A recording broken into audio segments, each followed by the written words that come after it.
د هندوکش د غرونو په لمن کې پروت د واړی بازار د بردیر د کلتور او پلرنیو کسبونو ژوندی نښه ده.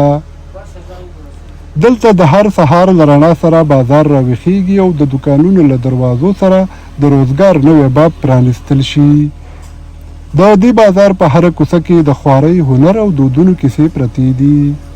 د همدې بازار په یو ساده دوکان کې د څرمنې بویۍ، د ستنې او تار د خوځښت، د څرمنې د هوارۍ اوازونه او د میخونو شرنګ د څو نسلونو د میراث کیسه کوي.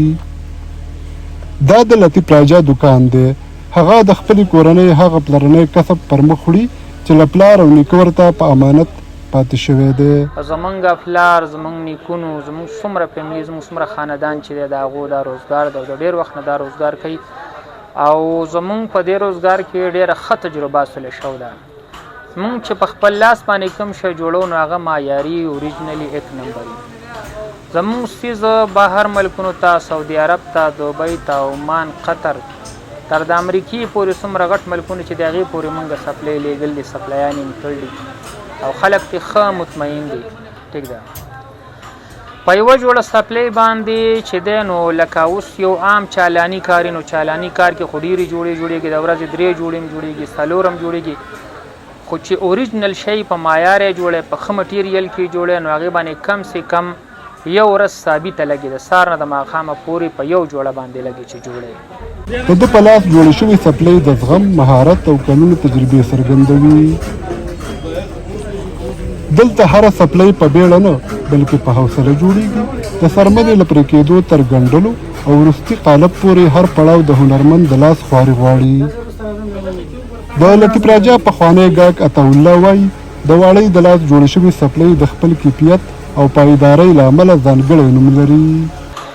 او لطیف پلار هم چې کومه دی نو ښه بهترین موچي و او دوی ته په وراثت کې دا څیز پاتې شوی دی او د ده دغه چې کومه دي سپلۍ دا پایدارې دي او ډیوریبل دي او کمفارټیبل دي او لکه بهترین سپلۍ جوړوي. موږ همیشه د دوی نه سپلۍ اخلو او سپلۍ جوړو، ښې سایدارې سپلۍ جوړو. زه خپل پلار له بوټ سپلۍ جوړوم نو په دوی باندې زه جوړوم. تیارې سپلۍ چې کومه وي نو هغه خو کمپنۍ جوړې کړي، هغه خو داسې دومره معیاري هم نه وي او هغه ډېر وخت نه شي اړولی او د دوی سپلۍ چې کومه وي هغه ختمېدو والی نه وي. زه خو چې خپل پلار له جوړې کوم نو هغه ختمېږي خو نه خو زه وله بیا دوباره وله لکه زه هسې جوړوم زه د دې وخت ډېر وشو نور هغې کې نه څه فرق راځي او نه چې کومه نو خرابېږي. د هغه په خبره همدا باور دی چې خلک بیا بیا همدې دوکان ته راولي. که څه هم د مشین جوړو بوټانو بازار پراخ شوی خو د واړۍ د چامیارانو هنر لا هم خپل ارزښت ساتلی دی. دلته د هرې جوړې تر شا د هنرمند د لاس تجربه او د نسلونو میراث ولاړ وي.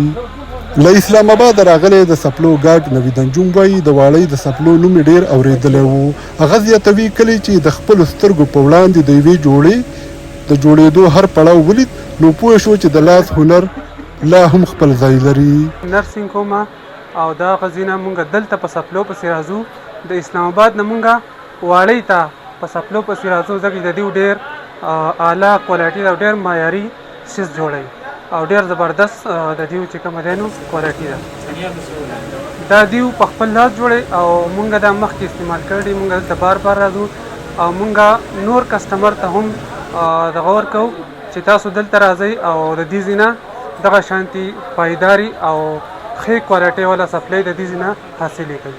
د واړۍ د چامیار په لاس جوړې شوې سپلۍ یوازې د پښو د ساتنې وسیله نه دي. دا د دیر د کلتور، د هنرمند د زحمت او د پلرني هنر نښه ده. تر هغې چې د دې بازار په کوم ګوټ کې د ستنې او تار خوځښت روان وي او د چامیار لاس په څرمنه بوخت وي د واړۍ دا څو نسلونه پخوانی هنر به لا هم ژوندی وي. د شال نیوز لپاره جاوید ملنګ، بردیر، واړۍ.